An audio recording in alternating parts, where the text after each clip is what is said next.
votre langue de préférence. There is a translation service in this webinar, so if you want to follow the discussion either in French or English, you can just click on the globe at the bottom of your screen and select your preferred language. Thank you. Pour ma part, je vais donc m'exprimer en français pour l'ensemble de l'atelier. J'espère pouvoir me faire comprendre de la meilleure des manières. Merci aux interprètes d'être là. Petit rappel simplement sur le contexte de cette intervention. Nous sommes l'association Climate Chance, fondée en 2015 avec dans l'objectif de renforcer l'action climat non étatique emmenée par les gouvernements locaux, les entreprises, les ONG, également les mouvements de la société civile, afin de mener à bien les objectifs fixés par l'accord de Paris. Pour cela, nous avons 3 missions principales: partager l'information avec une cartographie de l'action, une bibliothèque du climat, qui se trouve sur notre site, et puis un agenda du climat. Notre seconde mission, c'est analyser l'action, et c'est le rôle de l'observatoire donc, que je coordonne avec mes collègues Tania, Marine et Samuel, où nous essayons d'étudier comment les acteurs non étatiques partout dans le monde conduisent l'action climat à hauteur des territoires et des organisations. Et enfin, notre troisième mission, c'est de rassembler les acteurs à travers des coalitions thématiques que nous animons durant ces 2 jours lors du sommet Climate Change Afrique, à l'occasion d'ateliers dédiés, et puis également d'explorer de nouveaux thèmes, des problématiques transversales à l'ensemble des secteurs d'émissions de gaz à effet de serre. Et donc c'est pour cela que nous sommes réunis aujourd'hui, pour aborder la question de l'accès aux données climat. C'est un problème qui a été soulevé assez fréquemment depuis hier et le début de nos échanges, que ce soit pour la gestion de l'eau, que ce soit pour la gestion des mobilités dans des centres urbains, ou bien pour l'accès à l'énergie. Il n'y a pas une seule discussion qui n'ait pas évoqué le problème de l'accès aux données. Donc, pour en discuter aujourd'hui, nous avons donc réuni un panel d'experts, un panel de spécialistes issus d'horizons variés, du monde de la recherche, également des ONG ou des praticiens qui aujourd'hui travaillent ou ont monté leurs propres entreprises. Je ne vais pas m'étendre davantage sur le contexte, simplement rappeler que l'accord de Paris mise énormément sur la transparence, c'est dans son article 13, l'accès aux données donc essentiel pour pouvoir suivre et décrire, témoigner des avancées, des progrès réalisés à la fois par les États et par les acteurs non étatiques qui animent l'action climat sur les territoires. Les pays en développement se sont vus accorder un certain nombre de flexibilités à l'égard de ce devoir de transparence, parce que c'est un exercice aussi qui est nouveau, qui requiert des savoir-faire méthodologiques, techniques, une sorte aussi de culture de la collecte, de l'usage, de l'analyse de la donnée. Et donc c'est pour ça que nous allons pouvoir en discuter aujourd'hui autour donc de nos panélistes qui viennent d'Europe et d'Afrique et qui vont pouvoir nous présenter un certain nombre de leurs initiatives. Sans plus attendre, je vais proposer au docteur Ayompe de prendre la parole. Le docteur Ayompe est post-doctorant au département des sciences du système Terre à l'Université de Californie à Irvine. Il est également chercheur invité à l'International Institute for Tropical Agriculture à Yaoundé, au Cameroun. Et donc, tout récemment, le docteur Ayompe a publié un article académique qui s'appelle « Trends and Drivers of African Fossil Fuel CO2 Emissions » from 1990 to 2017. Il s'agit en fait de comprendre quelles sont les dynamiques d'évolution des émissions de gaz à effet de serre sur le continent africain à partir de la combustion des énergies fossiles. Docteur Ayompe, je vous laisse nous présenter quelles sont les dynamiques du continent africain en matière d'émissions de gaz à effet de serre depuis 30 ans.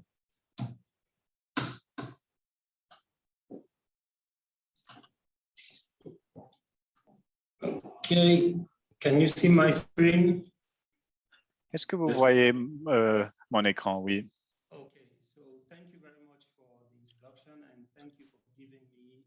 Merci beaucoup pour cette présentation et puis cette introduction. Et j'aimerais bien vous faire part de notre travail concernant les émissions de gaz à effet de serre en Afrique. Donc, je m'appelle Modier Lacour et comme vous avez dit, je suis actuellement à l'University of California dans le département des sciences des systèmes de la Terre.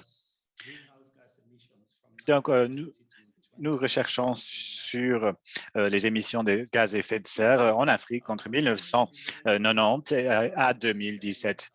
Donc, je vais vous présenter un peu de ce que nous avons fait auparavant, ensuite notre méthodologie et nos sources de données, nos résultats, et par la suite, je vais vous donner des conclusions. Donc, un peu d'histoire. Donc, nous avons commencé, il y a des efforts internationaux afin d'éviter le changement climatique dangereux en réduisant les émissions de gaz à effet de serre en atteignant le net zéro en 2050. Donc, il faudrait réduire les émissions des pays à développer, mais également, il faudrait miser sur la diminution des émissions dans des pays en voie de développement, surtout dans des pays où il y a des augmentations assez conséquentes de ces émissions.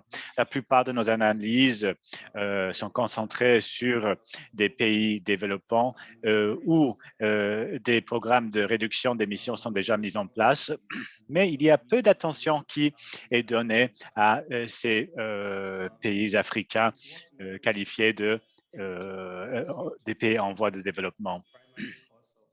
Nous savons que les émissions des gaz à effet de serre sont essentiellement émises par l'utilisation des ressources primaires, des fossil fuels. Donc, en connaissant tout cela, nous avons décidé d'utiliser le cadre suivant afin c'est-à-dire le cadre CAIA. Et ainsi, nous avons donc analysé et décomposé les émissions et également la combustion des ressources primaires. Ici, vous voyez les énergies, le PIB par personne et vous voyez également l'intensité de l'émission. Donc, pour refaire ces analyses de façon africaine par rapport au continent, donc, il faut prendre en compte non seulement ces gaz et les émissions, mais également les facteurs économiques. C'est ceci pour analyser les différents facteurs par rapport à chaque pays. Donc, comment nous avons obtenu les données? Nous avons obtenu non seulement de la Banque mondiale, mais également de l'Agence internationale de l'énergie. Donc, en Afrique, nous avons quand bien même un manque de données. Nous avons pu obtenir des données de 27 pays. Cela nous a permis à faire des analyses nécessaires. Il y a d'autres analyses qui ne peuvent même pas être menées dans certains pays, étant donné qu'il n'y a pas de collecte et d'agrégation de données dans ces pays. Donc, de ces 27 pays, donc, ces 27 pays africains représentent 41% de la population africaine et 72% du PNB. Et par rapport, nous avons regardé également l'offre énergétique. Nous avons regardé les offres primaires. Les biocombustibles et les déchets sont les sources principales. Et nous avons vu donc une augmentation de l'énergie primaire totale entre 1990 et 2017. Il y avait une augmentation de plus de 80%. Nous avons vu là que la part du pétrole a également augmenté de 11 à 24% et la part du gaz naturel a augmenté de 8 à 15% pendant cette même période. Donc, nous avons vu une augmentation de l'utilisation du gaz et du pétrole au détriment des déchets. Donc, en Afrique, les émissions de CO2 augmentent. Vous voyez ici sur l'écran, ici à droite. Donc, l'Afrique du Sud, Égypte, l'Algérie et le Nigeria sont des 4 pays contribuant pour les émissions les plus importants.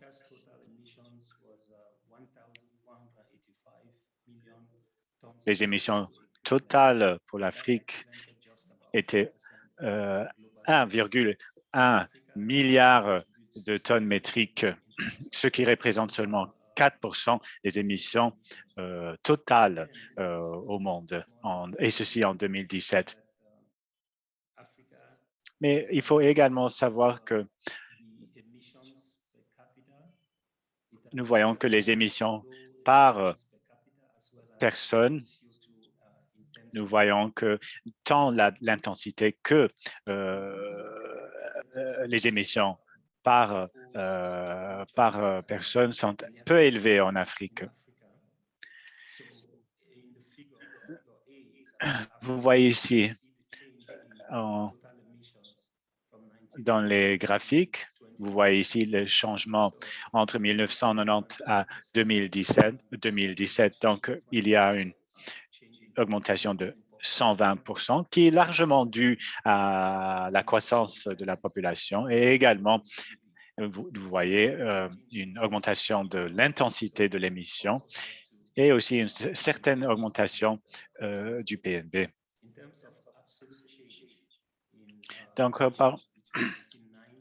par rapport au changement, vous voyez que les pays avec les plus grands changements, c'est Mozambique, Bénin, Sénégal, Éthiopie et ensuite la Tanzanie. Donc, vous voyez ici les différents facteurs et comment ces facteurs ont influencé ce changement ou l'augmentation des émissions.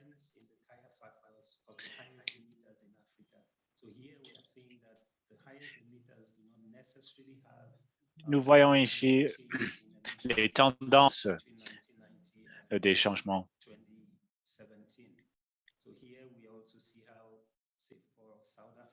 Par exemple, ici, vous regardez en Afrique du Sud, il y avait une augmentation d'émissions de 73% qui était due largement à l'augmentation de la population, des changements dans l'intensité énergique et également dans le changement du PIB. Vous voyez ici que tous les pays avec des émissions importantes, vous voyez une augmentation des émissions de CO2. Et si on regarde ça de façon historique, il faudrait regarder à cela pays par pays. Vous voyez que en 2017, comme en 1990, l'Afrique du Sud était de loin le pays le plus grand émetteur sur le continent africain. C'était 243 millions de tonnes de CO2 en 1990, tandis que ça a augmenté par un facteur de 2 en 2017. Vous voyez aussi les augmentations en Égypte.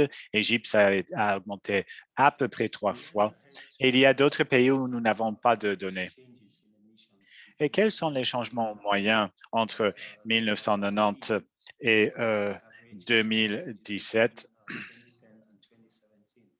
Et pour cela, on peut regarder le changement entre 2010 et 2017. Comme ça, si on compare les deux époques, c'est-à-dire 90 à 2017 ou 2010 à 2017, on peut voir des tendances de changement. Donc, Mozambique a eu l'augmentation la plus importante entre 2010 et 2017. Le Zambie même et également Botswana. Ce sont des changements qui miroitent entre 20 à 30%, Zambie avec 40%.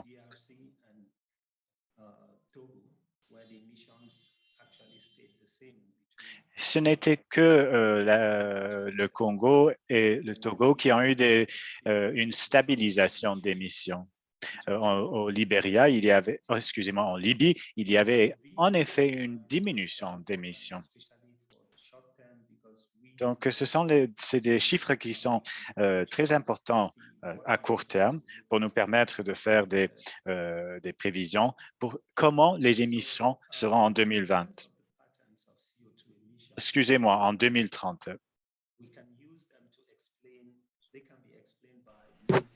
Cela peut être expliqué par de nombreux facteurs, y compris le GDP. Ici, nous avons les émissions par tête d'habitants en tonnes d'émissions par personne, comparé au PNB par personne. On peut voir que les pays qui ont un PNB élevé par tête ont également des émissions CO2 élevées par tête. Si vous regardez l'Afrique du Sud, la Libye, ils ont des taux d'émissions élevés par personne, ce qui peut être également expliqué par leur PNB élevé. Donc, en conclusion, on peut dire que les émissions africaines de CO2 qui sont à peu près 4% des émissions globales en 2017, ce sont par rapport à la période de 90-2017 et ont eu une croissance de 4,6% en moyenne, comparé au taux moyen de 2,2%. Donc l'Afrique a un taux d'émissions de gaz à effet de serre extrêmement élevé. Et en 2017, sur la période 90-2017, en 2017, les 10 premiers pays en Afrique faisaient à peu près 87% des émissions du continent. Voilà, ce sont ces 10 premiers pays qui doivent effectivement le plus réduire leurs émissions. Malgré des réductions récentes dans certains pays, les projections de croissance démographique importante ainsi que la croissance du PNB par tête vont probablement continuer à augmenter les émissions. Et la population dans la plupart des pays est en train de croître. Et vous avez également beaucoup d'efforts pour apporter l'électrification des campagnes, etc. Donc tout cela va mener à une augmentation des émissions en Afrique. Voilà. La moyenne au niveau du continent sur la période 2010-2017, la croissance, si cette tendance se poursuit, alors les émissions, d'ici à 2030, les émissions en Afrique auront augmenté d'à peu près 30%. On passera de 1,185 million de tonnes CO2 à... Merci beaucoup de m'avoir écouté. Et voilà en ce qui me concerne. Merci beaucoup. Merci beaucoup, Dr. Malupe, pour votre présentation. Je pense donc qu'on a pu avoir, grâce au résumé de cet article, un aperçu très simple à comprendre de la dynamique des émissions de l'ensemble du continent africain. On observe depuis les années 90 donc une augmentation générale des émissions. Ces émissions sont appelées à augmenter à mesure que la population s'accroît et que l'économie s'expand. Nous voyons aussi des différents patterns d'évolution avec des pays qui augmentent plus ou moins vite. Le Sénégal, qui est notre hôte pour ce sommet, fait partie de ces pays dont l'économie se développe rapidement et qui est appelé donc à accroître ses émissions de gaz à effet de serre. Mais ces situations nationales présentent à chaque fois des caractéristiques très différentes. Et c'est, je crois, aussi le but de ce que va nous présenter Juwaria Touvag, donc de l'association Bilan Carbone, que tu vas donc nous présenter, une association française. Vous proposez désormais de développer des facteurs d'émissions, ce qu'on appelle donc des bases carbone, qui soient adaptés aux contextes locaux. Ainsi, on peut comprendre que d'un pays à un autre, 1 litre de pétrole n'a pas forcément la même charge d'émissions, la même intensité carbone, comme le docteur Alain l'a rappelé dans l'équation de Kaya, que dans un autre pays. La faute à, par exemple, la qualité des équipements. Charlène Poissy, hier, de l'Observatoire des mobilités africaines, nous rappelait que dans de nombreux pays, la plupart du parc automobile aujourd'hui est un parc automobile d'occasion, vétuste, importé depuis l'Europe. Cela peut contribuer à diminuer l'efficacité énergétique donc, des équipements. La Côte d'Ivoire, par exemple, a pris une législation pour essayer de réduire l'âge de ces véhicules. Donc, il faut comprendre les contextes locaux, les activités locales pour pouvoir mieux prendre en compte et calculer les émissions de gaz à effet de serre au niveau national et au niveau local. Est-ce que tu peux nous expliquer un petit peu tout ça? Tout à fait. Est-ce que vous m'entendez? Oui. Ok. Et, donc, je vais juste commencer le partage d'écran comme ça. Tuc, tuc, tuc. Est-ce que vous voyez, le support? On voit très bien ton écran. Très bien. Donc, je vais essayer de parler doucement. C'est pas mon fort, mais je vais essayer. Donc, bonjour à tous. Je suis Joriette Ouagué et je suis chargée de projet méthodologie au sein de l'association Bilan Carbone. Et comme l'a introduit Antoine, donc l'objectif de cette présentation, c'est de parler du développement de bases carbone spécifiques à une région géographique ou à un pays. Mais ça peut être aussi à l'échelle régionale. Donc, l'idée, c'est de mettre en exergue les arguments qui tendent à valoriser la création d'une base carbone à une échelle nationale. Donc, pourquoi je vais rapidement, du coup, là, il y a un acronyme, désolé, mais c'est l'association Bilan Carbone. Donc, vous introduire la structure pour comprendre quelles sont les missions et comment est-ce qu'on agit. Ensuite, il y a deux volets essentiels sur le développement de base carbone. Il y a les enjeux de gouvernance. Ce n'est pas forcément le premier enjeu auquel on pense, mais il est capital pour assurer le développement d'une base carbone et surtout son maintien sur du long terme. Et enfin, les aspects méthodologiques. Donc, quelles données utiliser? Tout à l'heure, le docteur Lacour a mentionné l'absence de données pour certains pays. Donc, comment les utiliser? Donc, on va voir qu'au niveau des données aussi, il y a deux niveaux de données qui sont en tout cas utiles à la comptabilité carbone à l'échelle des organisations. Et enfin, pour conclure, on reviendra sur les travaux qu'on a développés au sein de l'ABC pour répondre à cette question. Oups. Donc, l'association Bilan Carbone, plus communément appelée ABC, l'ABC a été créée en 2011 pour porter la méthodologie Bilan Carbone, donc, qui est une méthodologie de comptabilité carbone. Là, sachant que l'outil Bilan Carbone, donc, qui sert à faire la comptabilité carbone auprès des organisations, a été initialement développé par l'ADEME, qui est l'Agence française de la transition écologique maintenant.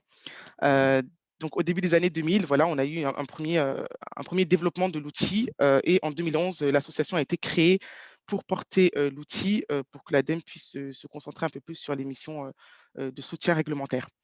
Donc, depuis 2011, on développe essentiellement la méthodologie bilan carbone qu'on met à disposition des organisations qui veulent utiliser l'outil pour faire calculer leur empreinte carbone. Bien entendu, autour de ces enjeux, il n'y a pas que la comptabilité. Il faut bien entendu accompagner les organisations sur l'après-comptabilité, si je puis dire. Et c'est pourquoi on a sorti dès 2015 un système de management des gaz à effet de serre qui est comparable au système de management de l'environnement, de l'énergie qu'on retrouve au niveau des normes et qui permet de mettre en place un plan d'action, enfin de soutenir en tout cas le plan d'action une fois qu'on a fait la comptabilité pour développer les actions, suivre les indicateurs et pour pouvoir faire un reporting des indicateurs et faciliter également le deuxième exercice de comptabilité carbone. Donc tout ça, ça s'est fait plutôt à l'échelle française, mais depuis 2016, on a aussi vocation à déployer les solutions à l'international. Et c'est pourquoi en 2016, l'ABC a participé avec l'ADEME au déploiement de la méthodologie ACT, donc pour Assessing Low Carbon Transition, qui est plutôt encore l'étape pour les organisations plutôt matures, donc qui ont déjà fait de la comptabilité carbone, qui peuvent déjà mettre en place des plans d'action, et que finalement, arrivé à cette étape, on va se dire qu'est-ce que je peux faire d'autre? L'étape, c'est de pouvoir évaluer cette stratégie pour voir si elle est compatible avec un monde 2 degrés. Donc, ça a été développé en 2016, juste après la COP 15 et l'agrément de l'accord de Paris. Aujourd'hui, qu'est-ce qu'on fait d'autre?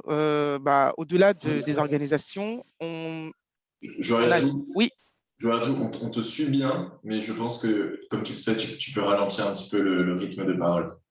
ok.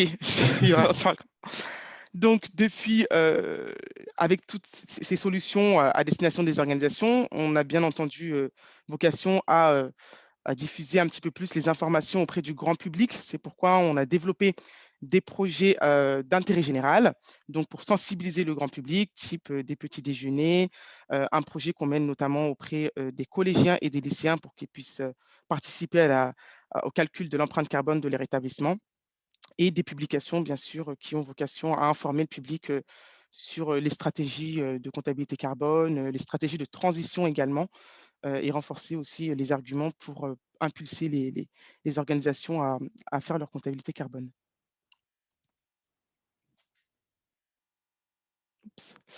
Donc, pourquoi est-ce qu'on s'est intéressé au développement des bases de données de facteurs d'émission? La première question, quand on s'intéresse à la comptabilité carbone, c'est de chercher un outil. Donc, parce que c'est l'outil qui va nous permettre d'avoir nos résultats. Mais en s'intéressant à l'outil, on va avoir différentes problématiques qu'on va rencontrer, selon qu'on soit un territoire, une entreprise ou une association. Et bien sûr, l'outil, qu'est-ce qui permet de faire la comptabilité carbone? Donc, au niveau de l'outil, vous avez des facteurs d'émission et vos données que vous allez pouvoir collecter. Donc, les facteurs d'émission, ils ne sont pas communs à tous. Donc, certains facteurs peuvent être utilisés pour tout le monde, mais d'autres facteurs sont vraiment spécifiques et vont permettre de faire ressortir l'aspect local des émissions de gaz à effet de serre en fonction du contexte géographique. C'est pourquoi il y a besoin d'avoir ces facteurs d'émission pour une région, pour un pays donné. Donc, l'idée, c'est de disposer d'un outil de calcul et des bases de données pour pouvoir obtenir les résultats et calculer son empreinte carbone, que ce soit à l'échelle d'une organisation ou d'un territoire. Alors, ma souris, ah, voilà. Donc là, c'était un petit schéma pour vous représenter des bases de données plus un outil de calcul pour obtenir une quantité d'émissions de gaz à effet de serre en CO2 équivalent. Pourquoi on s'est lancé dans ça? Tout d'abord, on s'est appuyé sur l'expérience de l'ADEME. Donc, il faut savoir qu'en France, c'est l'ADEME qui gère et administre la base carbone, donc qui est la base de données de facteurs d'émission, depuis maintenant une vingtaine d'années, puisque ça a été développé au début des années 2000 et ça continue à exister, selon un modèle de gouvernance multi-acteurs dont l'ABC est membre. Et on a à la fois une base qui est accessible gratuitement et qui, au jour d'aujourd'hui, contient plus de 5000 facteurs d'émission, avec plus de 47 000 personnes, personnes qui sont inscrites sur le site et qui utilisent la base, et avec un peu plus de 22 contributeurs, sachant que l'ADEME n'est pas la seule à proposer les facteurs d'émission. Il y a également des organisations, des fédérations qui travaillent sur le sujet, qui peuvent développer leurs propres facteurs d'émission et les proposer pour qu'elles puissent être intégrées à la base carbone et servir au plus grand nombre. Parallèlement à cela, on a également mené un projet LIFE, un projet européen qui a duré 3 ans, coordonné par l'ADEME, dont le but était d'impulser le développement de politiques publiques de réduction des émissions de gaz à effet de serre pour la Grèce, la Hongrie, la Croatie et l'Italie. Donc, sachant que ces pays-là n'avaient pas de base de données de facteurs d'émission, pas d'outils de comptabilité carbone. Et donc, l'objectif du projet, c'était de mettre en place un outil de comptabilité carbone. Donc, on a développé sur l'exemple du bilan carbone et une base de données propre à chaque pays qui ensuite a été mise en commun sur le site du projet de manière gratuite pour servir d'exemple aux autres pays européens qui souhaitent se lancer dans l'aventure, mais également à d'autres pays hors de l'Europe, puisque la méthodologie reste globalement la même. Donc l'idée, c'était de s'appuyer sur des données existantes, hein, dans un premier temps, de faire un benchmark des données, donc que ce soit la base carbone, la base du GIEC, la base d'EFRA développée par le gouvernement anglais, une base américaine, japonaise, australienne. Enfin, on a pris à peu près l'ensemble des bases de données de facteurs d'émission ou d'analyse de cycle de vie existants pour pouvoir en tirer une méthodologie commune qui pourrait servir à construire une base de données pour un pays qui s'intéresse. Sauf que au moment du projet, étant limité dans le temps, le focus a été plutôt fait sur l'aspect développement de la base, en parallèle de l'outil et sans insister pour autant sur la gouvernance que je vous ai introduit juste avant. Donc, les enjeux de gouvernance, comme je disais, ce n'est pas forcément la première chose à laquelle on pense. Pourtant, c'est capital pour pouvoir assurer le maintien de la base. Donc, l'idée, c'est de pouvoir définir de toute façon une structure porteuse, puisque au sein d'un pays, quand vous allez réfléchir à construire une base carbone, plusieurs acteurs sont intéressés pour construire cette base carbone. Du coup, il faut bien qu'il y ait une structure qui sort un peu du lot pour pouvoir porter la base carbone. Donc, pour cela, il y a comment on va se faire le choix de cette structure, bien sûr, selon des critères qu'on a définis. Tout d'abord, le premier critère, c'est la légitimité à rassembler les acteurs autour du sujet de la transition bas carbone, de manière à ce qu'une organisation qui cherche demain un facteur d'émission puisse penser de manière un peu cohérente à cette structure. Cette structure doit également rassembler des compétences techniques, bien sûr, pour élaborer une base de données scientifiques. Donc, soit elle en a l'expérience, soit elle dispose des ressources internes pour pouvoir mettre en place une base. Elle doit également avoir des ressources financières pour soutenir le projet, puisque mine de rien, c'est quand même un projet coûteux, autant au niveau des ressources humaines, mais également au niveau des supports qui vont être mis en place, parce que ce soit un support web, par exemple, pour pouvoir avoir la base carbone en ligne. Et des compétences d'animation. Donc, la structure porteuse, bien sûr, on ne va pas lui demander, enfin, on ne va pas chercher un mouton à 5 pattes, mais l'idée, c'est qu'elle puisse s'associer avec d'autres acteurs pour former un comité de gouvernance qui puisse réunir l'ensemble des compétences demandées, en tout cas requises.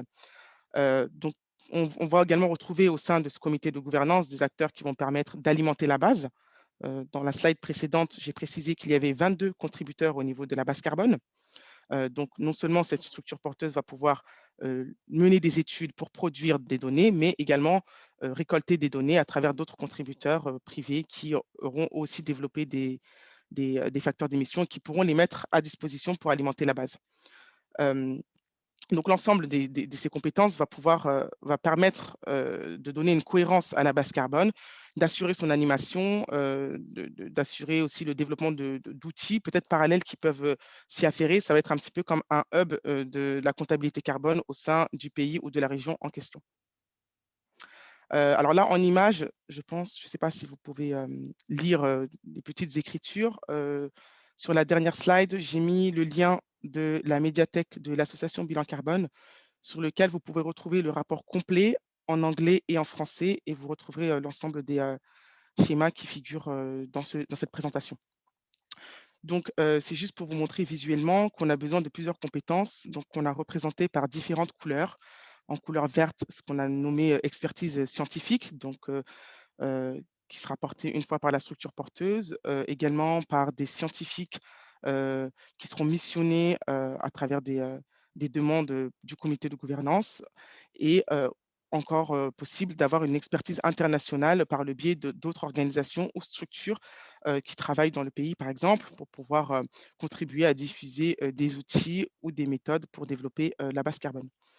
Sans oublier les utilisateurs, bien sûr, c'est important d'avoir une représentation des utilisateurs au sein du comité de gouvernance pour pouvoir faire remonter les retours, les avis, les besoins également, et faciliter bien sûr leur accès à la base carbone selon le moyen qui sera mis en place. Et en orange, du coup, c'est tout ce qui est expertise de gestion du projet, donc un assistance à maîtrise d'ouvrage pour le côté informatique, un soutien avec des parties prenantes externes pour accompagner et soutenir l'initiative, le portage du projet également, les besoins en termes d'animation de la communauté, si c'est pour organiser des groupes de travail, des webinaires de sensibilisation, des supports écrits éventuellement pour accompagner ces organisations dans l'usage de les facteurs d'émission pour de la comptabilité carbone. Une autre étape à faire, bien sûr, au-delà de cette cartographie pour pouvoir identifier les acteurs, c'est de retracer compétence par compétence, bien sûr. Donc ça, c'est le début du tableau que je vous ai mis. Donc c'est un tableau qui fait 2 pages et sur lequel vous pouvez retrouver l'ensemble des rôles théoriques ainsi que les compétences rattachées, ainsi que les activités, pour pouvoir identifier des acteurs au niveau local et juger des avantages ou des problématiques qu'on pourrait identifier en amont pour compléter le comité de gouvernance de manière à réunir l'ensemble des compétences pour construire une base carbone. Sur ce schéma, vous retrouvez l'ensemble des activités pour pouvoir construire une base carbone. Donc, la base carbone, ce n'est pas seulement les facteurs d'émission, c'est aussi les outils pour pouvoir utiliser les facteurs d'émission, parce que les facteurs d'émission vont être inclus dans des outils pour pouvoir faciliter l'usage par les utilisateurs.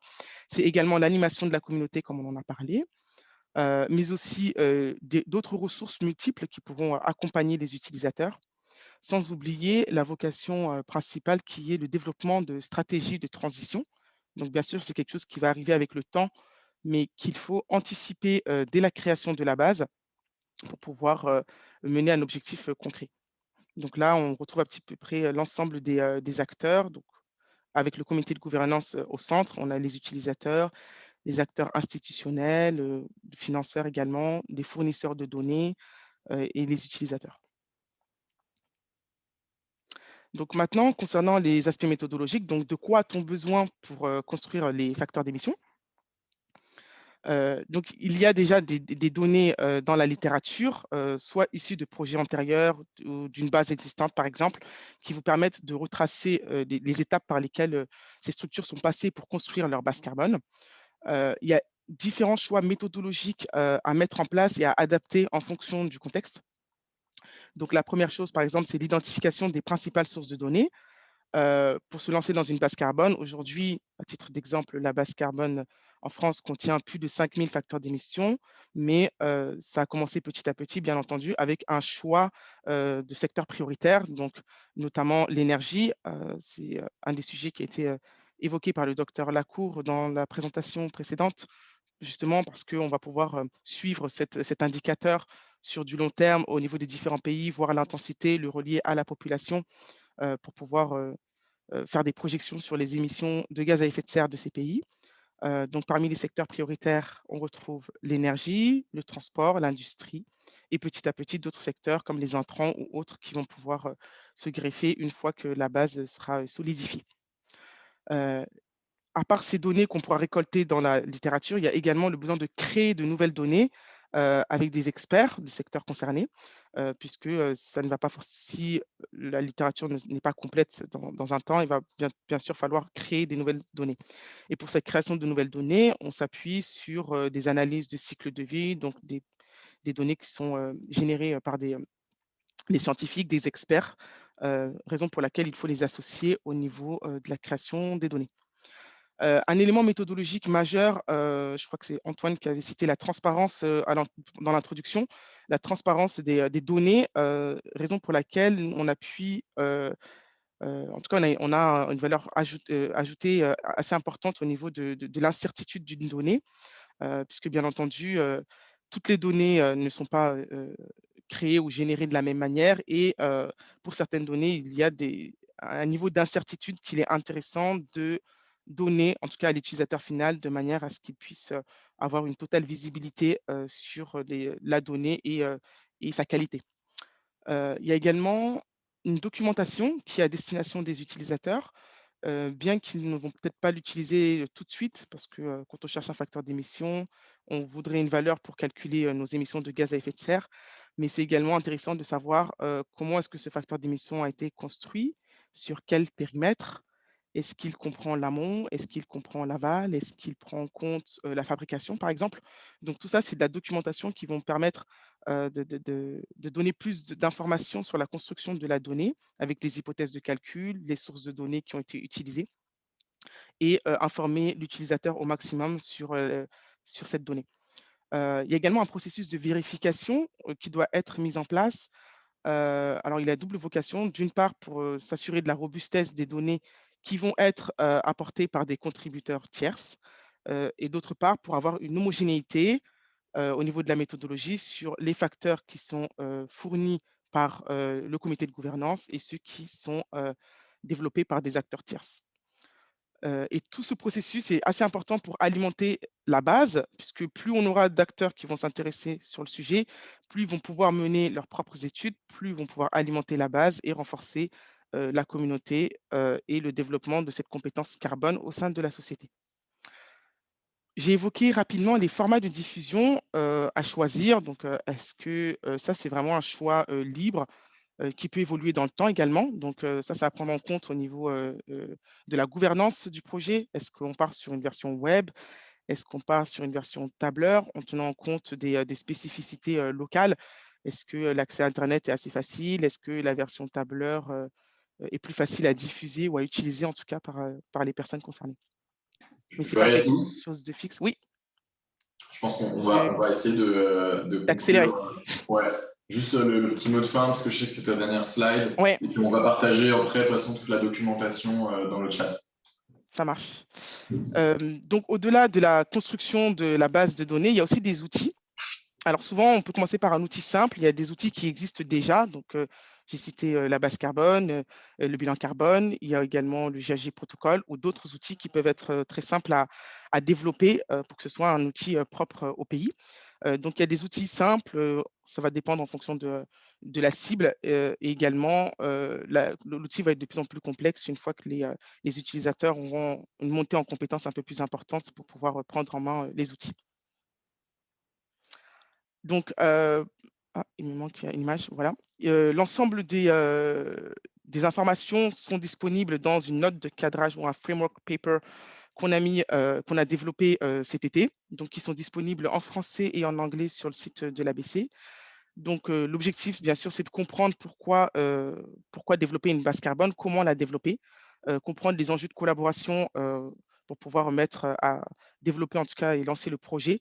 Et enfin, comprendre tout le développement qui va avoir lieu autour de la base carbone, que ce soit sur la formation, du développement sectoriel, de l'éducation, voilà, le développement d'outils, etc., qui permettent de lancer un peu la dynamique de la comptabilité carbone avec des données propres au pays et qui rendent un petit peu plus concret, ou en tout cas qui rendent le calcul un petit peu plus fiable pour l'inscrire dans le contexte local.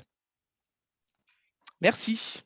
Merci infiniment. Et donc, on rappelle l'accès à la médiathèque de l'association Bilan Carbone qui a été partagée dans le chat. Il y a eu plusieurs questions également sur la formation, le renforcement de capacité. Il y a, je crois, la possibilité de prendre contact avec l'Institut de formation carbone, qui est, je crois, issu du projet LIFE dont tu parlais, CleanFoot. Et donc, qui propose des formations aux méthodologies de l'ADEME et de l'association Bilan Carbone. On vous partage le lien également dans le chat, on aura peut-être l'occasion d'en redire un mot. Et puis, il y a quelqu'un qui a demandé à prendre la parole juste en réaction, en dialogue avec ce que tu viens de nous exposer. On va essayer de se garder ce petit temps à la fin. Donc, si la personne veut bien garder sa question ou son intervention pour les 5 minutes qui nous sépareront de la clôture de cet atelier, on essaiera d'y revenir. Donc, merci Joyatou de nous avoir présenté comme ça un petit peu tout l'intérêt d'une comptabilité carbone qui s'appuie sur une base carbone, donc des facteurs d'émission, on a bien compris, qui soient localisés. Avec le docteur Ayompe, on a pu donc voir ce que pouvait donner des méthodologies de comptabilité statistique avec tout l'arsenal méthodologique que ça requiert. Tu as également soulevé la question de l'incertitude. Et cette incertitude, elle est fondamentale, on l'a dit, pour des enjeux de transparence, pour des enjeux de suivi également de l'évolution des émissions de gaz à effet de serre. Thomas Lovo, je vais te donner la parole, te donner la parole. C'est toujours étrange de dire les deux noms et de tutoyer derrière. Tu travailles en tant que chercheur sur ces questions-là, sur la question donc, de comment réduire un peu cet espace d'incertitude qui peut séparer les méthodologies de comptabilité statistique des émissions avec toi et l'approche que tu développes, et ça va ouvrir un petit peu le champ et la discussion aussi aux intervenants suivants. Tu travailles sur la mesure atmosphérique des émissions. Est-ce que tu peux un petit peu nous expliquer quel est l'intérêt de cette approche, comment ça fonctionne et comment est-ce qu'elle permet de compléter les instruments de comptabilité statistique qu'on vient de présenter? Avec plaisir. Merci Antoine. Alors déjà, je partageais, j'ai fait plein de slides, beaucoup plus que je peux présenter, évidemment. Je vais essayer d'aller vite sans parler vite. C'est un challenge aujourd'hui.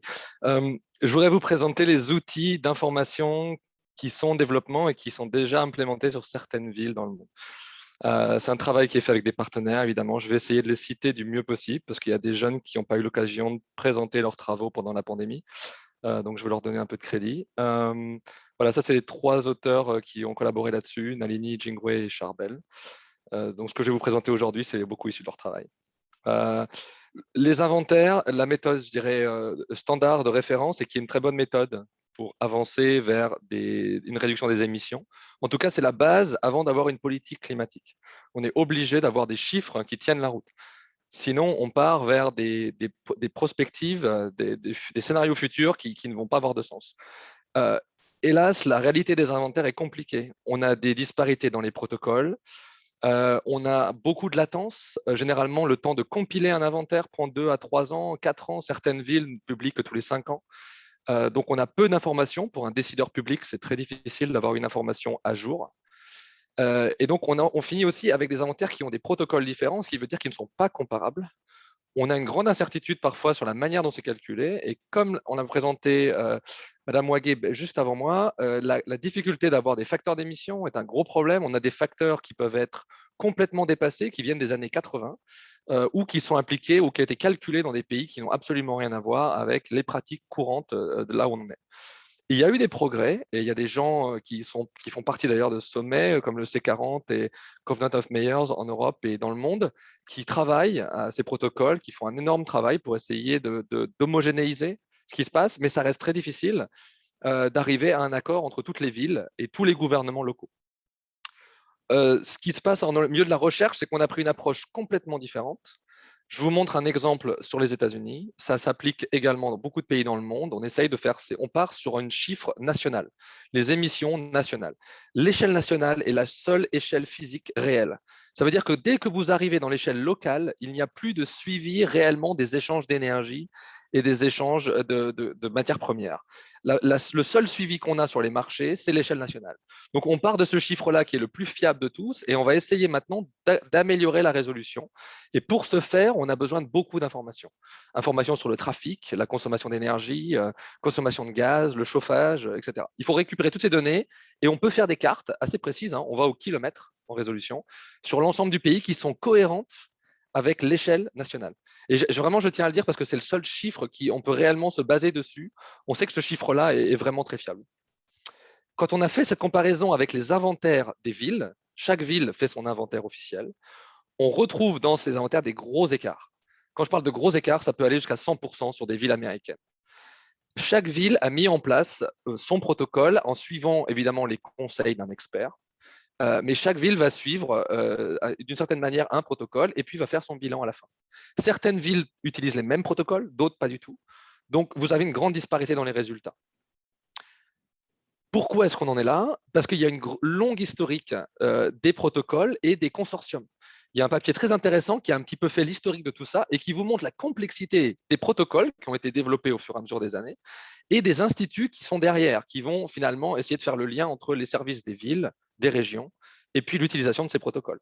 Donc, en fait, la diversité de tout ça fait qu'on arrive à beaucoup de disparités dans les villes. Donc, le but, finalement, c'est déjà de renforcer les protocoles, ce que fait l'ABC et d'autres organisations, essayer d'avoir des lignes de conduite, des guidelines vraiment très claires, et de soutenir les villes, parce que chaque ville ne peut pas avoir toute l'expertise et toutes les connaissances possibles et imaginables dans les bilans carbone. Donc, avoir des consortiums et des institutions qui aident est primordial. Pour ce qui est du temps et de l'accès aux informations, là, on a un gros problème. Beaucoup de l'information est privée des industriels. On n'a pas forcément envie de la donner et parfois, elle n'est même pas connue. Si je parle par exemple des fuites de méthane, qui est un problème qu'on voit souvent dans la presse à l'heure actuelle, il n'y a pas de quantification claire et précise des fuites de méthane. Donc, chacun y va un petit peu de son interprétation et de son scénario. D'où l'idée du système atmosphérique. C'est exactement le même principe que la qualité de l'air. Quand vous faites de la qualité de l'air dans une ville, on ne se base pas sur des émissions et des inventaires. On se base sur des mesures qu'on a chaque jour avec des alertes, des pics en pollution. La donnée atmosphérique est un petit peu le Graal en disant si vous avez réellement amélioré votre pollution, on doit le voir dans les données atmosphériques. Même principe pour le CO2, on prend un inventaire de base, on le met dans un modèle d'atmosphère, exactement comme un modèle météo qu'on utilise tous les jours pour faire des prévisions météorologiques, et on simule ce qu'on devrait voir. Et on le compare aux observations. Si vous êtes au-dessus, vous avez surestimé vos émissions et la plupart du temps, on les sous-estime. On voit que nos données ne sont plus hautes que ce que le modèle nous propose. Je vous montre des exemples d'applications pour être plus concret. La ville d'Indianapolis, alors je ne vais pas aller trop loin dans le détail, mais on est au milieu d'un champ de maïs, hein, pour faire simple. Une très grande ville qui s'est étalée avec des banlieues qui vont sur très loin, un réseau de mesures que vous voyez là, je ne vais pas le détailler, et on a fait le suivi par semaine des émissions. Vous voyez les émissions qui sont liées au trafic ici, qui changent très peu. Un Américain moyen va prendre sa voiture quoi qu'il arrive, qu'il fasse chaud ou froid. Par contre, ici, vous voyez le cycle des émissions résidentielles, qui va complètement dépendre de la température, des épisodes de froid, mais aussi des épisodes de chaud. Vous voyez en plein été, les pics que vous voyez là sont des pics d'air conditionné. Donc, vous avez ce problème qui peut être un double pic de saisonnalité. Ici, c'est les émissions de la centrale d'énergie, alors que là, c'est le chauffage individuel dans les maisons. Je vous montre la carte rapidement, mais pour vous montrer que l'inventaire n'est pas complètement en accord avec nos données. On a des zones où l'inventaire sous-estime ou surestime les émissions. Si on compare ça à l'inventaire officiel de la ville, alors là, je vous montre la ville d'Indianapolis, c'est un carré, hein, plus qu'on ne peut l'imaginer. La vraie ville, elle, s'étend bien au-delà du carré politique appelé Indianapolis.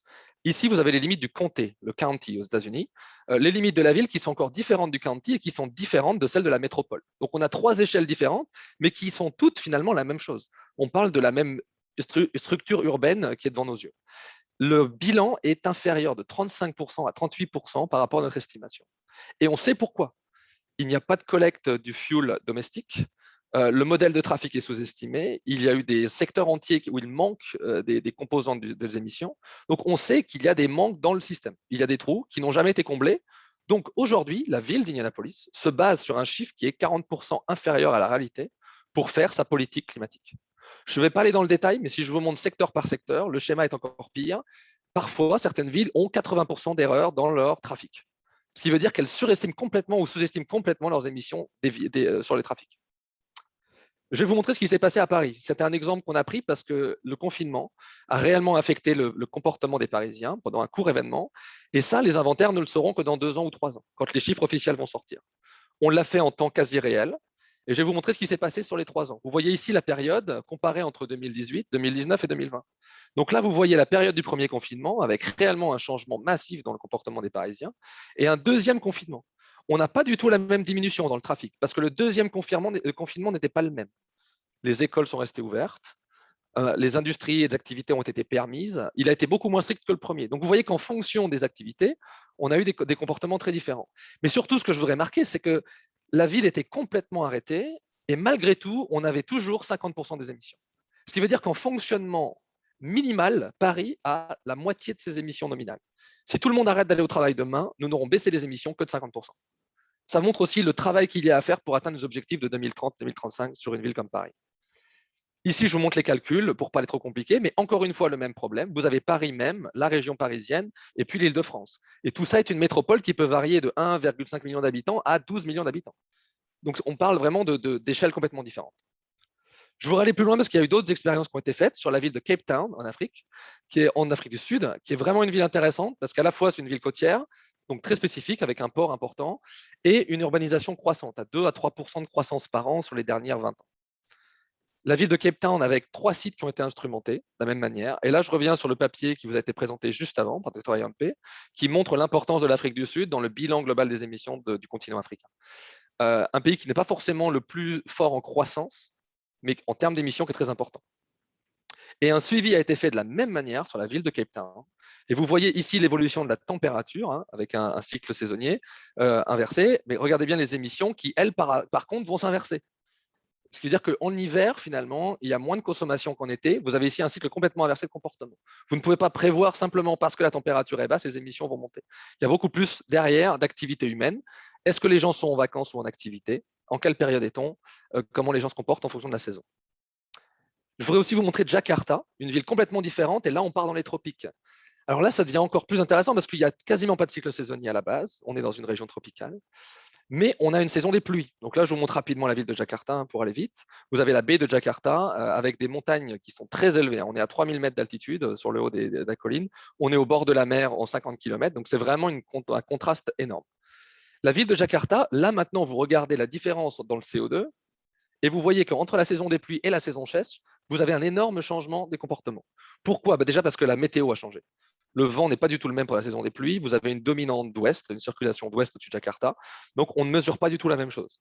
Mais surtout, vous avez des périodes d'inondation, qui fait que le trafic devient extrêmement compliqué dans ces villes-là.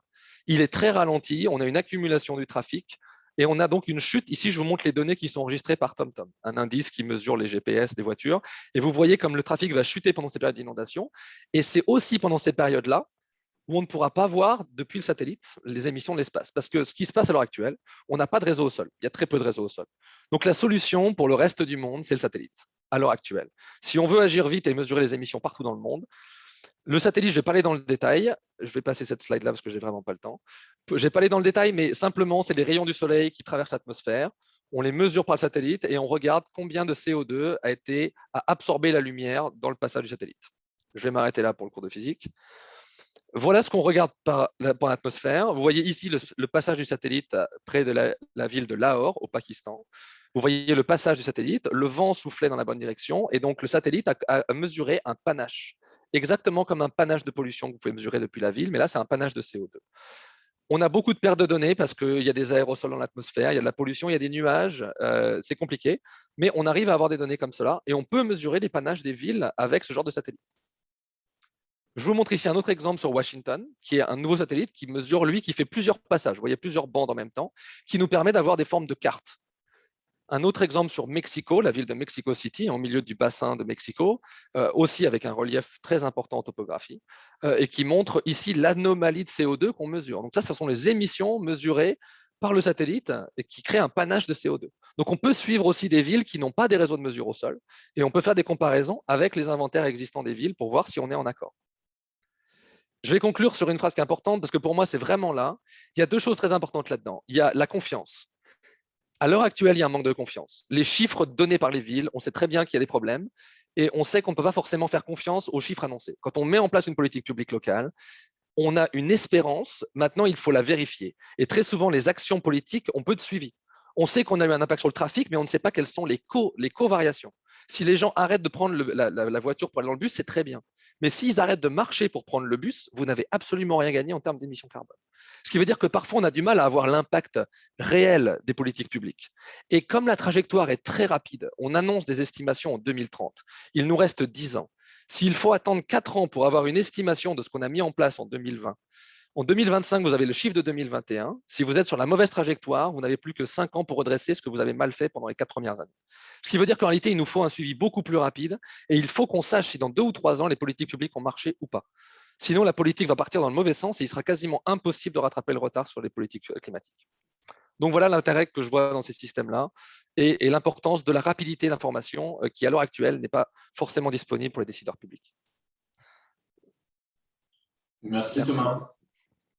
Merci pour cette présentation super rapide, en temps très clair et effectivement, on rentre quand même sur un niveau de détail qui est très concret au niveau de différents types de villes. L'intérêt aujourd'hui, tu l'as essayé donc, sur quelques termes, mais ce serait aussi potentiellement de développer ces techniques-là sur de grandes villes africaines en développement. Donc, n'hésitez pas, vous qui nous suivez aujourd'hui, si vous représentez une ville en Afrique de l'Ouest qui connaît aujourd'hui une grande croissance de ses activités économiques, une grande croissance de sa population et de son urbanisation, ça peut être intéressant d'entrer en contact pour essayer de travailler là-dessus. Avec plaisir. Merci Antoine. Merci Thomas.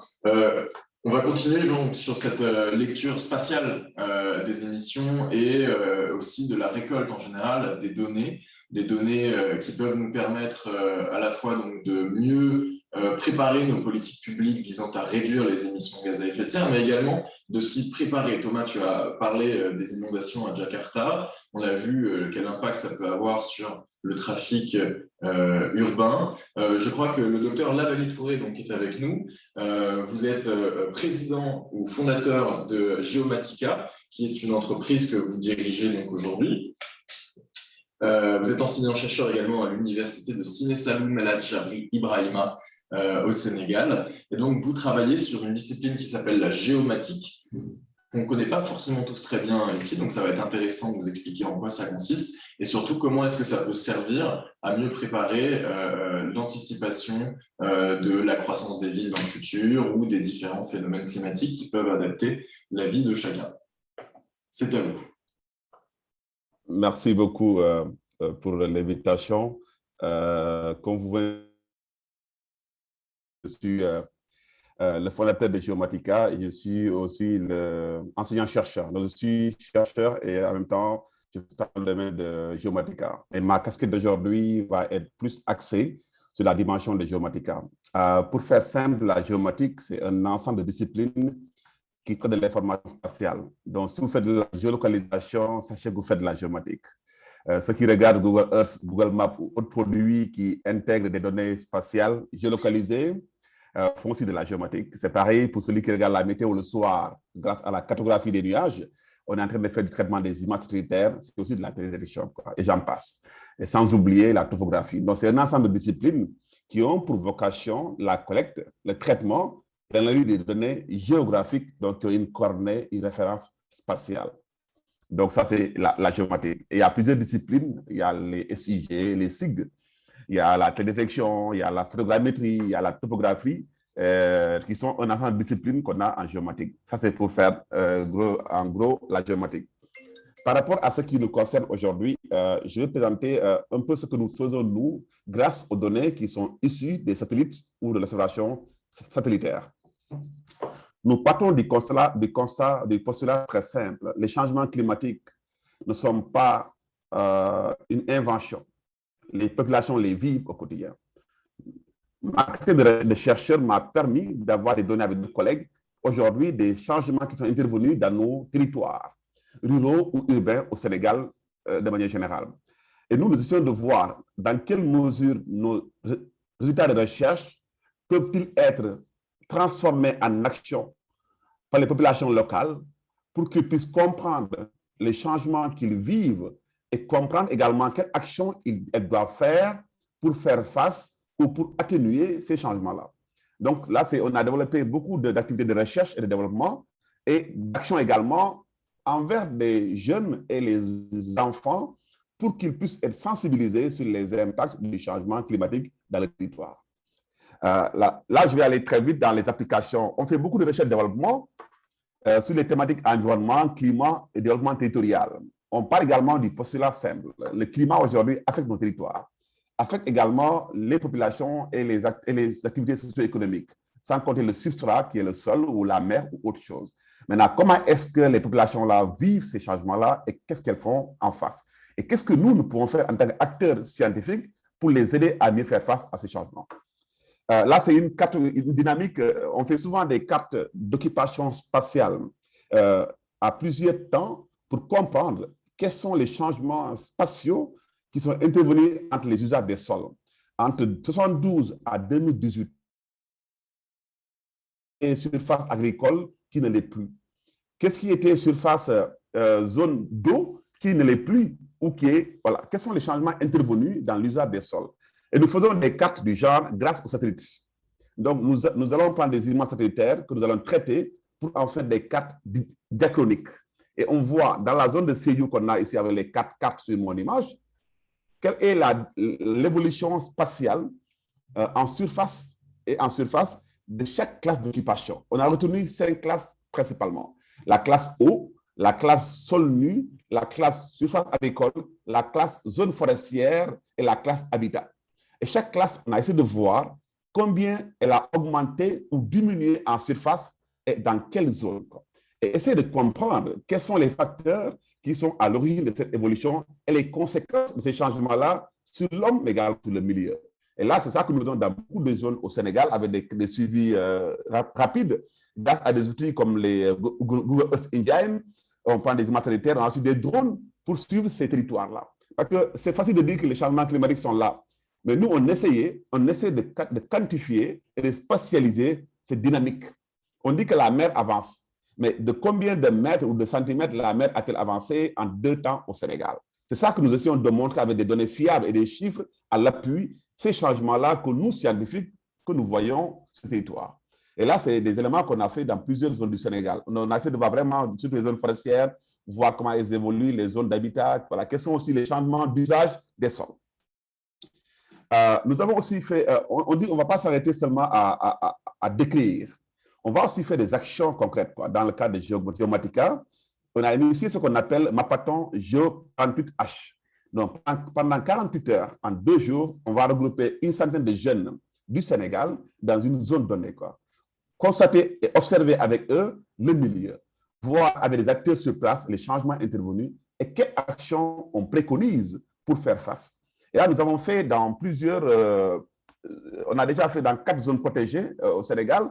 On a regroupé beaucoup de jeunes, on a essayé de travailler sur le climat, voir c'est quoi le changement climatique, c'est quoi ses causes, c'est quoi les conséquences, quelles actions devons-nous faire pour que les jeunes qui sont les leaders de demain puissent être sensibilisés par rapport à cette question qui va être plus cruante dans les années à venir. Donc, c'est important que la jeunesse africaine soit préparée à ces thématiques qui seront d'importance assez avérée dans les décennies à venir. Parce que les changements climatiques, comme je dis souvent, on les vit au quotidien. On doit se faire face, on doit se préparer, et surtout les jeunes là. Donc là, on a plusieurs photos que vous avez sur l'image. On voit des jeunes avec qui nous travaillons, on fait le fresque climat. On a des jeux de cartes autour du changement climatique. On fait des conférences sur des actions comme ça. Et ensuite, ce qu'on fait également, c'est le reboisement. Docteur Touré. On essaie de voir. Oui. Pardon, excusez-moi de vous interrompre à nouveau. C'est aussi la même chose. Est-ce que vous pouvez parler un tout petit peu plus lentement pour permettre aux interprètes de suivre plus facilement? Merci. OK. Excusez-moi. Là. Je disais que c'est... on essaie vraiment à travers Géo 48H de promouvoir la sensibilisation sur les questions liées au climat. Il s'agit de voir avec des jeunes quelles sont les causes des changements climatiques, quels sont les facteurs et quelles actions on doit faire en tant que jeunes. Et là, ça a permis de faire au moins, on a sensibilisé plus de 500 jeunes à travers le Sénégal et qui aujourd'hui sont conscients par rapport à cette problématique. Mais on va au-delà, on fait de l'action. On reboise, on essaie de ramasser des sachets plastiques. Ça aussi, c'est pour sensibiliser sur cette notion aujourd'hui qui est criante dans nos pays, le plastique.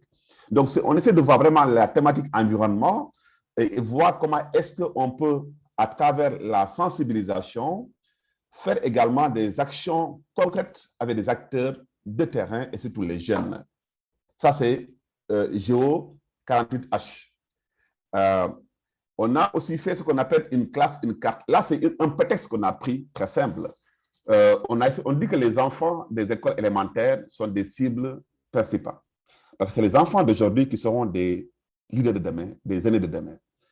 Et c'est important qu'à travers nous, nos technologies spatiales, que ce soit les drones, les satellites, les GPS différentiels, comment est-ce qu'on peut leur montrer en quoi ces outils peuvent-ils contribuer à comprendre les manifestations des changements des conditions climatiques, quoi. Et là, du coup, on fait beaucoup d'ateliers avec les enfants dans les classes au niveau des écoles élémentaires et des collèges pour les sensibiliser, les former sur les actions concrètes à faire par rapport au climat. C'est quoi le climat? C'est quoi les facteurs du climat? Et ça, ils le comprennent. Et pour nous, c'est une relève qu'on prépare pour demain. Ça, on appelle ça GeoKids, qui est vraiment destiné aux enfants. Et là, nous faisons également des animations également autour des changements climatiques avec des bandes dessinées, mais vraiment avec des exemples locaux pris dans le territoire et dans leur langue locale. On va dans une zone en Casamance, on va parler en Mandek ou en Diola. Et quand on va au nord, on va parler en Peul. Donc, on essaie vraiment de faire comprendre aux enfants le changement climatique, ses effets, mais dans leur langue. Et on voit que les enfants comprennent très vite et prennent des initiatives propres. Ils se disent, ah, maintenant, je ne dois plus faire ça parce que mon action dans mon village peut avoir un impact sur le climat global. Et pour nous, ça, c'est extrêmement important.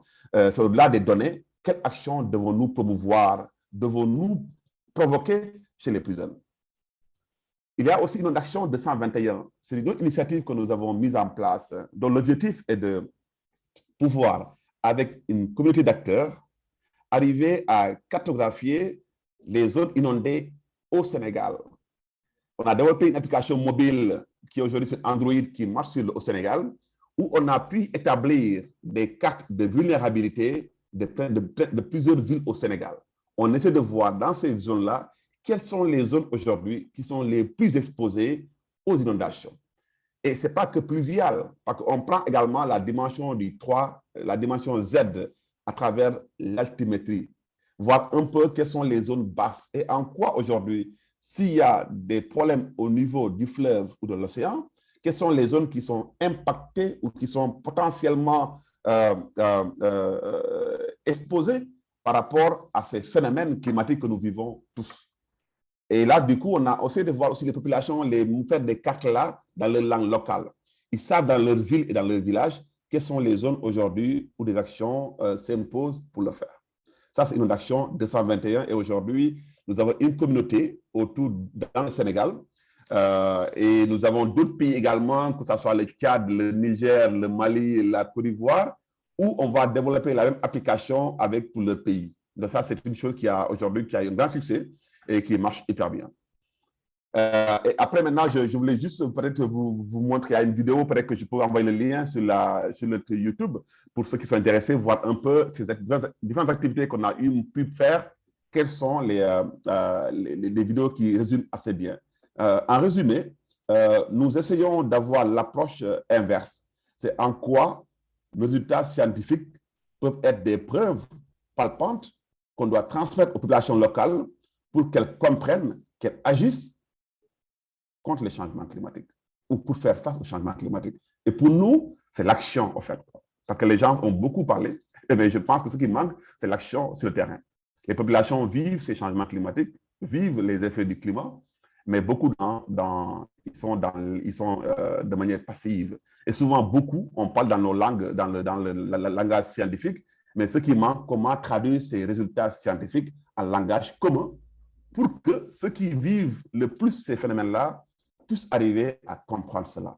Et voilà ce dans quoi nous nous inscrivons aujourd'hui dans Geomatica et on essaie de voir à travers de la recherche et développement pour que la recherche soit au service des acteurs et du développement territorial. Je vous remercie pour votre attention. Un grand merci, Dr Touré. N'hésitez pas donc à partager le lien de votre vidéo dans le chat et puis également le lien vers Geomatica pour découvrir vos initiatives et ceux que ça intéresserait de rejoindre les projets que vous menez.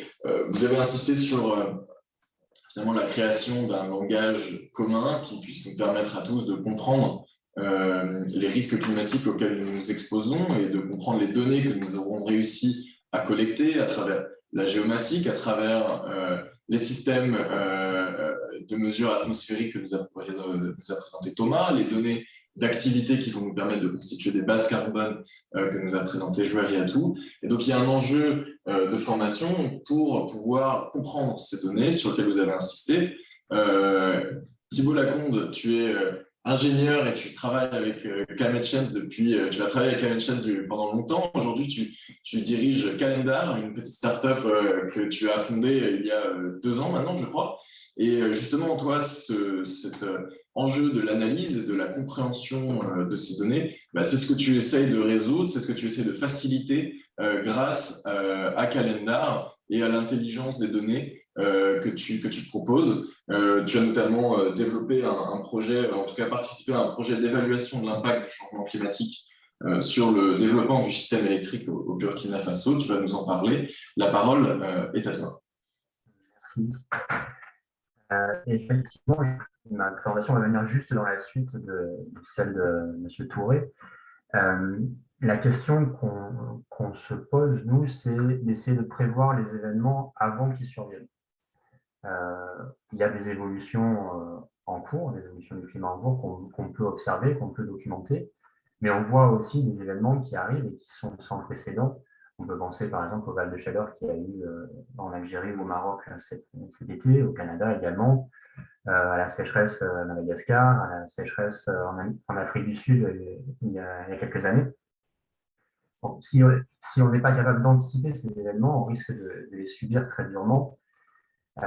Et donc, il y a un intérêt à essayer de les prévoir avant qu'ils adviennent de façon à pouvoir s'adapter. Et ce n'est pas de la science-fiction. Il y a des très importants travaux scientifiques qui ont été effectués depuis une quarantaine d'années sur la modélisation du climat, qui nous permettent aujourd'hui d'avoir des outils, d'avoir des méthodologies pour évaluer l'évolution future du climat à une échelle assez locale. Donc la question, c'est comment, maintenant qu'on a ces outils, comment est-ce qu'on peut mettre ces données à disposition des gens qui en ont besoin. Et les gens qui en ont besoin, en fait, c'est tout le monde. C'est des entreprises, des collectivités, mais même des particuliers Si vous avez une maison quelque part, il y a un intérêt pour vous à vous demander est-ce que vous avez un risque d'inondation qui peut apparaître dans les prochaines années? Est-ce que votre habitation est prête à supporter les chaleurs qu'elle aura à supporter dans les prochaines années, etc. Donc, comment accéder aux données climatiques locales pour s'adapter? La première question à se poser, c'est en fait, qu'est-ce que c'est qu'une donnée climatique? Et il y a plusieurs niveaux de réponse. Ça peut être une donnée brute, une sortie de modèle climatique. Et en fait, ça, c'est pas très utile pour la plupart des gens. C'est des données qui sont très complexes à exploiter. C'est des fichiers très lourds avec des formats que vous ne pouvez pas ouvrir sur votre ordinateur. Donc ça, c'est vraiment un niveau d'expert. Le niveau suivant, ça peut être une projection du climat futur. Donc, il va en fait être une première exploitation des projections qui ont été effectuées par les modèles climatiques avec des méthodes statistiques, avec peut-être simplement de la data visualisation, comme c'est le cas ici, pour voir comment évoluent les températures, les précipitations sur une échelle régionale ou locale. Il y a un troisième niveau, ça peut être l'évaluation d'un impact. Ici, sur une cartographie qu'on a réalisée du risque d'inondation sur le réseau électrique de distribution français. Donc voilà, on prend les résultats des modèles, on en déduit les précipitations, et à partir de ça, on peut essayer d'évaluer un risque d'inondation et concrètement quel peut être l'impact du changement climatique sur les infrastructures. Tout ça est différent, mais ça s'adresse à des acteurs différents. Les données brutes vont s'adresser plutôt à des experts, à des scientifiques, et pour une collectivité, une entreprise ou un acteur local qui cherche à s'adapter au changement climatique, c'est plutôt l'évaluation d'un impact qui va être intéressant. Et la question de l'accès aux données va se poser aussi différemment selon le niveau qu'on considère. C'est-à-dire que lorsqu'on parle des problèmes d'accès aux données sur le continent africain, souvent on pense en fait aux données brutes avec des problématiques assez spécifiques au continent, sur la numérisation de données, sur la disponibilité des observations. Donc, sur la numérisation des données, par exemple, il y a des stations météo qui existent depuis longtemps en Afrique, mais qui souvent ont des relevés qui sont encore exclusivement sur papier, ce qui limite beaucoup l'exploitation qu'on veut faire de ces résultats. La numérisation, techniquement, elle est possible, simplement c'est coûteux et ça pose des questions de propriété intellectuelle, des problèmes juridiques, etc. Donc, il y a une partie des données qui existent et qui ne sont simplement pas accessibles facilement. Il y a une autre problématique un peu spécifique à l'Afrique, qui est la disponibilité des observations. Un exemple qui est bien connu, par exemple, c'est la station météo de Tombouctou, qui a fonctionné pendant plus d'un siècle et puis qui, depuis 2012, ne fonctionne plus, pour des raisons évidentes, compte tenu des événements qui ont eu lieu. Donc, tout ça fait qu'on a moins de données historiques et qu'elles sont plus difficilement accessibles sur le continent africain.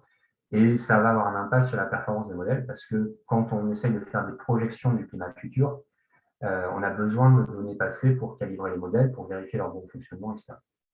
Donc, sur les données brutes, on a des problématiques qui sont un peu spécifiques au continent africain.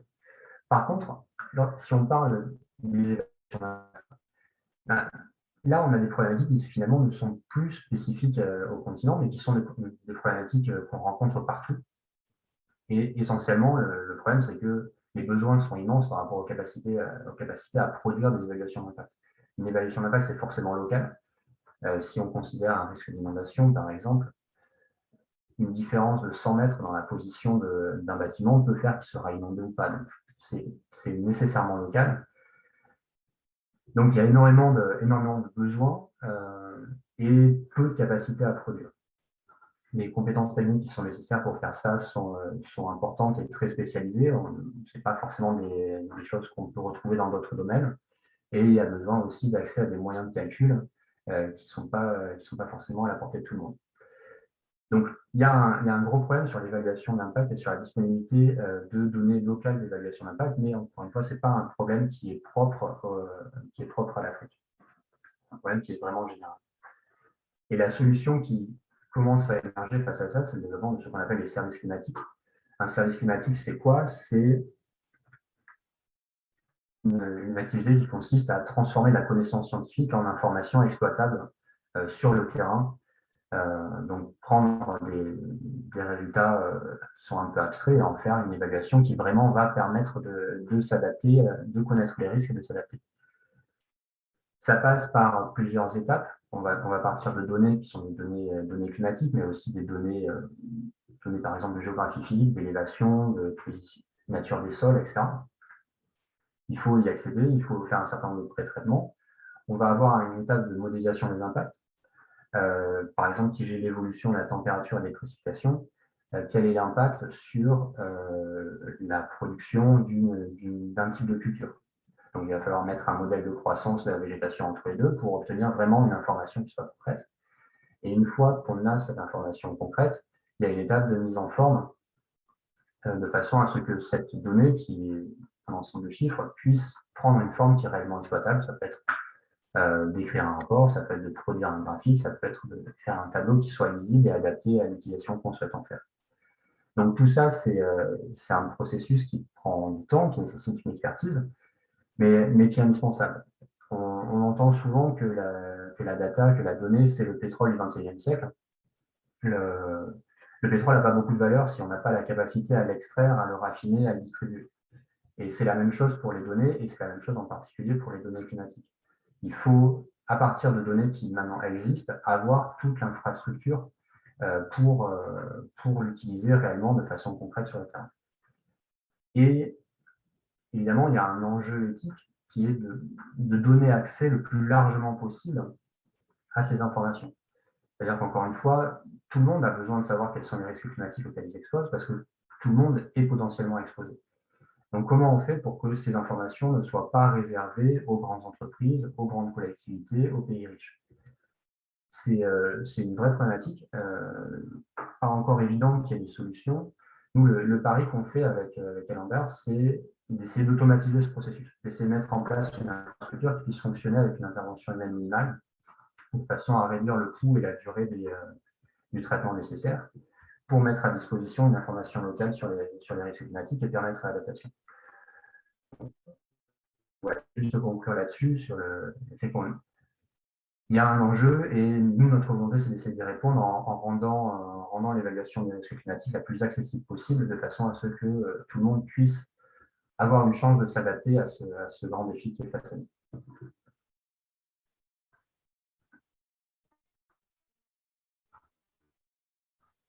Merci Thibaut pour ce passage en revue des enjeux et donc effectivement ce que tu as expliqué à propos de Calendar sur l'automatisation du traitement de ces données.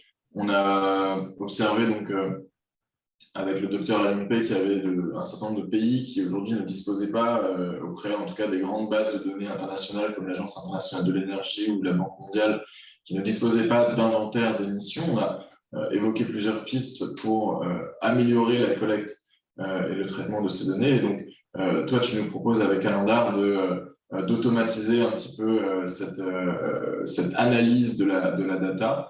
Tu as cité cette phrase, la donnée est le pétrole du XXIe siècle. La donnée, à l'inverse du pétrole, le pétrole est très facilement extractible. La donnée, elle est complexe à obtenir et à analyser. Est-ce que tu peux juste revenir en quelques minutes sur les projets, exactement comment vous fonctionnez avec Calendar, quel type de service vous pouvez proposer en expliquant le plus simplement possible à ceux qui nous suivent? Oui, bien sûr. Alors, la différence par rapport à une entreprise de services climatiques conventionnelle, c'est que nous, on ne produit pas des études, on développe des outils. Donc, en fait, quand on est confronté à une problématique, mettons sur l'installation hydroélectrique, vous êtes en train de concevoir un projet hydroélectrique, vous allez devoir connaître la quantité d'eau que vous pouvez avoir dans votre barrage, non seulement aujourd'hui, mais aussi dans 40 ou 50 ans, parce que votre barrage sera encore là. Donc, si ça nécessite d'aller chercher des résultats de modèles climatiques, de faire une compilation à l'échelle du bassin versant, etc. Donc, tout ça demande du travail. Et l'approche conventionnelle, en fait, c'est de reproduire ce travail à chaque fois qu'un nouveau projet se présente. Alors qu'en fait, c'est à peu près la même chose à chaque fois. Donc, nous, ce qu'on va faire, c'est qu'on va développer d'emblée un outil qui va nous permettre, à partir de la position du barrage, de déterminer automatiquement le bassin versant, d'aller chercher automatiquement les résultats des modèles climatiques et de donner un résultat. Donc, sur le premier projet, évidemment, ça va demander plus de temps que n'aurait demandé une étude conventionnelle. Mais sur le deuxième, on sera capable, en appuyant sur un bouton, immédiatement d'avoir le résultat, là où il aurait fallu peut-être des semaines, voire des mois pour faire une étude conventionnelle. Donc, c'est ça l'idée. Et avec l'objectif, au fur et à mesure que les outils se sont développés, de les mettre à disposition du grand public. Autant que possible, on a déjà des outils qui sont accessibles simplement en ligne via un navigateur. Et à terme, j'espère qu'on pourra arriver à une solution de diagnostic de risque climatique qui sera entièrement en ligne. Vous entrez votre adresse et on est capable de vous dire, compte tenu des projections dont on dispose, voici quels sont les principaux risques pour vous à l'endroit où vous vous situez. Ce sont de belles perspectives, en tout cas, on souhaite le meilleur sur le développement de Calendar. Et on vous invite évidemment chacun à suivre nos intervenants sur les réseaux sociaux. Si vous voulez les contacter, on peut vous proposer également, donc vous avez partagé vos adresses mail, on peut vous partager leur adresse mail s'ils sont OK. Et puis évidemment, pour essayer d'engager un maximum de projets, c'est le but de ces rencontres. C'est aussi de vous permettre à vous qui dirigez des entreprises, qui êtes élus dans des collectivités ou qui travaillez sur le terrain avec des ONG, ça vous permet de rencontrer des personnes qui peuvent vous aider dans vos projets, aujourd'hui spécifiquement sur l'accès aux données climat, mais tout au long de ce sommet sur bien d'autres thèmes. On a une poignée de questions qu'on peut éventuellement dont on peut prendre peut-être 5 minutes pour y répondre. Je crois que je n'ai pas accès, en fait, je sais. Mais je veux bien que tu les affiches, Tania, si tu veux bien. Mais il y a une personne aussi qui voulait s'exprimer, je crois, à la suite de Jouer-Yatou. Je ne sais pas si c'est encore le cas. Vous pouvez en tout cas lever la main et on essaiera de vous donner la parole. Conan Aimé Ndri. Conan Aimé Ndri, si vous voulez prendre la parole à la suite de Jouer-Yatou, pour rebondir toujours sur son intervention, on peut vous donner la parole. Voilà. La parole est à vous, on ouvre votre micro. Bonjour, monsieur. Vous m'entendez? Bonjour. On vous entend. Voilà. Merci beaucoup. Je suis Ndri Aimé, de la Côte d'Ivoire, et je travaille sur le projet CBIT avec d'autres collègues. Et donc, dans le cadre de ce projet, nous avons une activité concernant le développement de facteurs d'émission. Bon, le montant qui est là, ça ne peut pas faire une recherche, mais on ne sait pas comment mener cette activité pour pouvoir développer des facteurs d'émission. Et d'abord même, je voulais d'abord dire merci à Madame Wag qui a fait la présentation sur le facteur d'émission. Et donc, je voulais savoir comment est-ce qu'on peut procéder pour cette activité-là. Vous m'entendez? Oui. Oui, je vous entends. Dans un premier temps, ce que je vais vous inviter à faire, c'est de télécharger la note parce que du coup, comme j'expliquais, il y a quand même un consortium à former. Je ne sais pas si pour l'instant, c'est une seule structure, si vous êtes accompagné par des experts, si vous avez un outil à disposition également.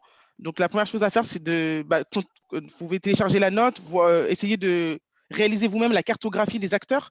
Donc, c'est un document qui est téléchargeable et que vous pouvez imprimer et compléter en fait pour voir si vous avez toutes les compétences. Et suite à cela, si vous avez des questions, je crois qu'il doit y avoir une adresse mail au bout de la note pour que vous puissiez nous contacter et peut-être échanger plus en détail sur des cas spécifiques. On vous invite, Conan, à remonter éventuellement le chat et à retrouver le lien qui a été partagé vers les ressources de l'association Bilan Carbone. Vous trouverez cette note et peut-être Jouer-Yatou, si tu as le lien vers cette note, peut-être le partager directement dans le chat. C'est vrai que la documentation permet aussi directement de vous informer, c'est déjà une première étape, et puis ensuite d'avoir les contacts nécessaires si vous voulez poursuivre le dialogue avec l'association Bilan Carbone. D'accord, c'est parfait. Il y a déjà eu la note. Les différentes étapes par lesquelles on doit passer pour pouvoir créer ce projet. D'accord. Merci beaucoup.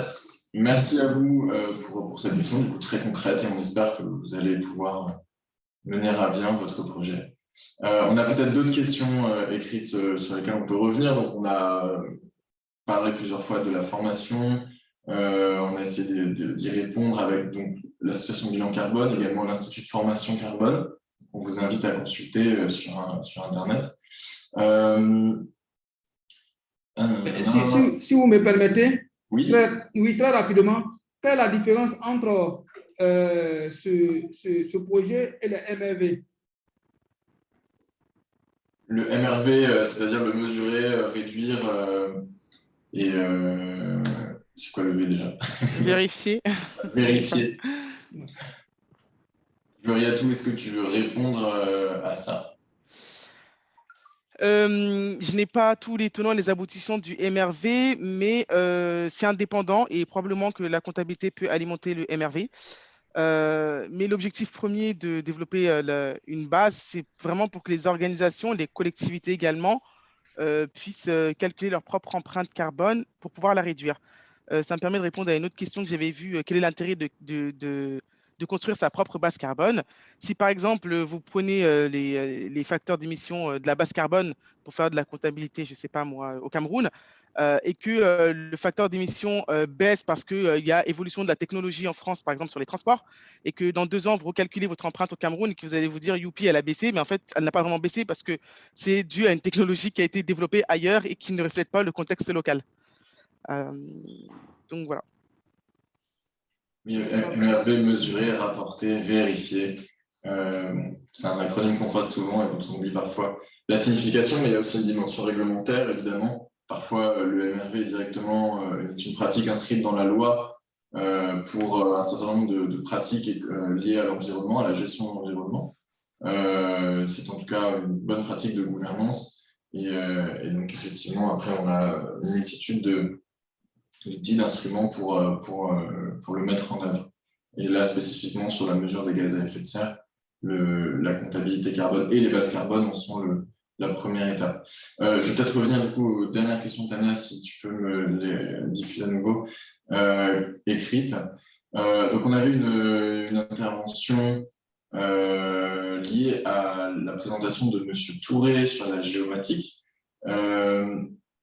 Et est-ce que la géomatique a permis d'étudier l'impact futur des changements climatiques sur la production fourragère? C'est une question très précise. Et si oui, quelle méthodologie avez-vous utilisée? C'est monsieur ou madame, pardon, c'est monsieur Tiernossard qui me pose la question. Monsieur Tiernossard, est-ce que vous voulez intervenir peut-être? Il faudrait lever la main peut-être avec l'outil Zoom, mais sinon on peut vous trouver parmi les participants. Oui, vous avez levé la main. Bon, vous êtes là. Merci. Allez-y, vous pouvez ouvrir votre micro.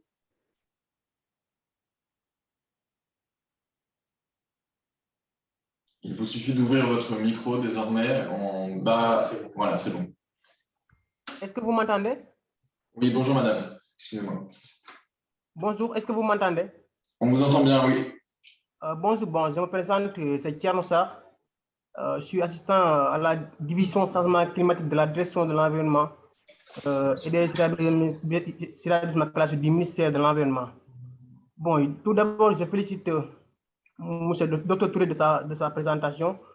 Moi j'ai une question juste à savoir, est-ce que la Géomatica a une fois étudié l'impact futur des changements climatiques sur la production fourragère au Sénégal? Et si oui, est-ce que M. Touré peut un peu parler sur la méthodologie qu'ils ont utilisée pour étudier l'impact des changements climatiques sur la production fourragère au Sénégal? Merci. Monsieur Touré, est-ce que vous voulez répondre rapidement à cette question dans les quelques minutes qui nous restent? Oui, merci beaucoup, M. Sarr. Pour les cultures fourragères, j'ai travaillé pour le compte de la laiterie du berger dans la zone nord du Sénégal sur un peu la cartographie des cultures fourragères, mais on l'a fait avec la cartographie, avec l'outil des GPS qu'on a pris. Et on a fait le tour de toutes les parcelles aujourd'hui qui font de la culture fourragère pour faire la spécialisation. Ça, c'est à une échelle du tas du fleuve Sénégal. je pourrais, si vous m'envoyez votre email, je pourrais vous envoyer le document là, et dans lequel il y a les résultats qu'on a pu avoir. Mais ça, on l'a fait pour le compte de la laiterie du berger qui fait le produit laitier qui s'appelle Dolima au Sénégal. Donc, c'était pour qu'on l'ait fait il y a 6 ans maintenant. Mais je voudrais devoir votre mail, je vous enverrai ce document-là éventuellement. Je mettrai mon mail aussi en copie pour certaines questions aussi. Merci. OK, merci. Merci, Dr. Touré. Merci. Merci beaucoup. Merci à vous deux pour cet échange très concret sur les applications donc, des travaux de M. Touré. Alors, on peut peut-être... alors, on rentre là vraiment dans le technique sur certaines études. Il y a vraiment, donc, on sent qu'il y a des praticiens aussi qui nous regardent et qui, si vous voulez partager vous-même vos projets, là, je ne sais pas le nom de la personne qui s'est exprimée, mais n'hésitez pas à utiliser le chat pour partager les liens vers vos pages web ou vos adresses mail si vous souhaitez prendre des contacts.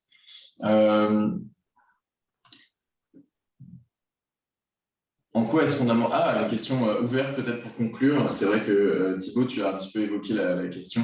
En quoi est-ce fondamental d'avoir accès aux données pour limiter le changement climatique? Finalement, c'est une question qu'on a prise comme acquise quelque part en entamant cet atelier. Est-ce que, pour un mot de conclusion, quelqu'un veut parler justement de pourquoi est-ce que l'accès aux données est si important? On a évoqué la transparence, mais est-ce que vous voulez dire un petit mot à ce sujet?